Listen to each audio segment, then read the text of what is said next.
Video کے اس حصے کا آغاز ہم کابلی گیٹ سے کر رہے ہیں۔ یہ دروازہ پشاور کے قدیم فصیل بند شہر کا ایک تاریخی حصہ ہے اور کابل سے آنے والے قافلوں کا گزرگاہ رہا ہے۔ اب چلتے ہیں اس بازار کی ایک مشہور اور تاریخی دکان کی طرف جس کا نام ہے تاج سوڈا۔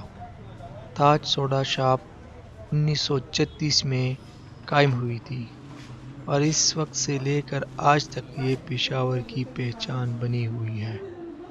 اس دکان میں داخل ہوتے ہی آپ کو پرانی طرز کا ماحول ملے گا۔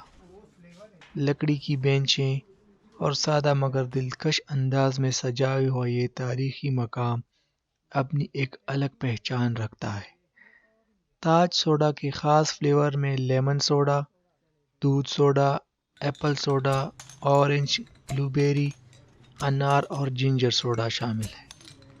جنجر سوڈا کا ایک خاص ذائقہ ہے جو خاص لوگوں کو پسند ہے۔ السلام علیکم۔ یہ تاج سوڈا کے بارے میں تھوڑی سی ہسٹری بتا دیں۔ تاج سوڈا جو ہے تو یہ میرے دادا نے 1936 میں سٹارٹ کیا تھا یہیں پہ قصہ خانی بازار میں، اور اس کے بعد میرے والد صاحب نے ساری زندگی اس کو رن کیا اور اب میں تھرڈ جنریشن اس کو چلا رہا ہوں۔ Thank you. یہ دکان قصہ خوانی بازار کی ثقافتی اور تاریخی جھلک پیش کرتی ہے اور یہاں کا ہر ذائقہ آپ کو پشاور کے ماضی کی یاد دلاتا ہے۔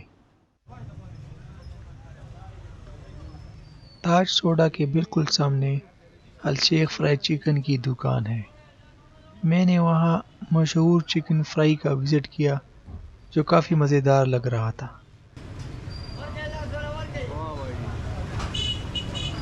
یہ سارے ان کے آئٹم دیکھ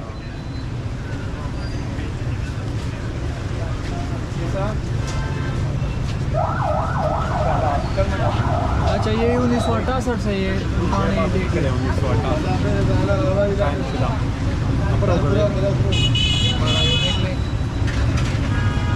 خواہ ادھر یہاں کا وزٹ ضرور کریں۔ اگر آپ پشاور میں آئیں نا تو یہاں پر اس شاپ کا وزٹ ضرور کریں۔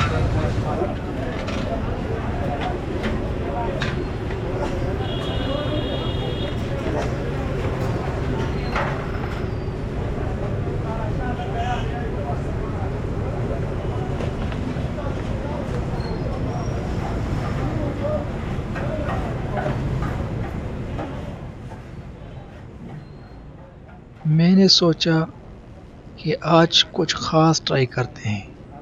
ساتھ ہی دکان میں میری نظر مغز فرائی پر پڑی تو فوراً اس کا آرڈر دے دیا۔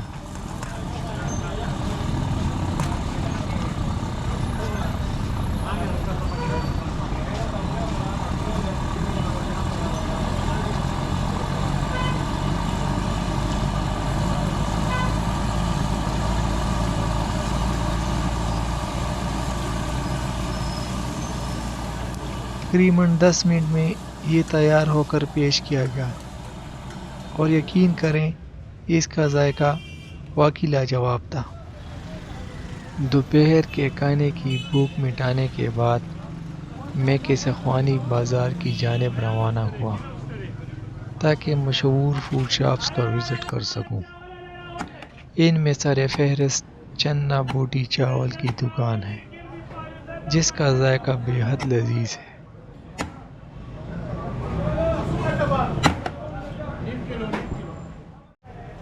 اس کے بعد میں نے یہاں کی سب سے پرانی ننا ماہی فش فرائی کا رخ کیا جو تقریباً 100 سال پرانی ہے اور اپنی خالص ذائقے کی وجہ سے بے حد مشہور ہے۔ یہاں کی ہر چیز میں تاریخ چھپی ہوئی ہے جو پشاور کی قدیم ثقافت اور ورثے کا عکس پیش کرتی ہے۔ قصہ خوانی بازار نہ صرف کھانوں کی وجہ سے مشہور ہے بلکہ یہ کہانیوں اور تاریخ کے چاہنے والوں کے لیے بھی ایک خزانہ ہے جہاں ماضی کی یادیں آج بھی زندہ ہیں۔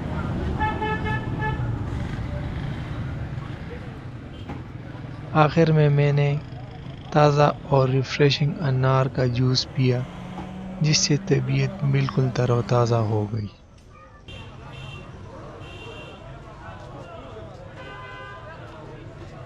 آگے کے سفر میں ہم چوک یادگار، مسجد معبد خان، ہیریٹیج ویلیج اور گورگٹری کا وزٹ کریں گے۔ تب تک کے لیے اللہ حافظ۔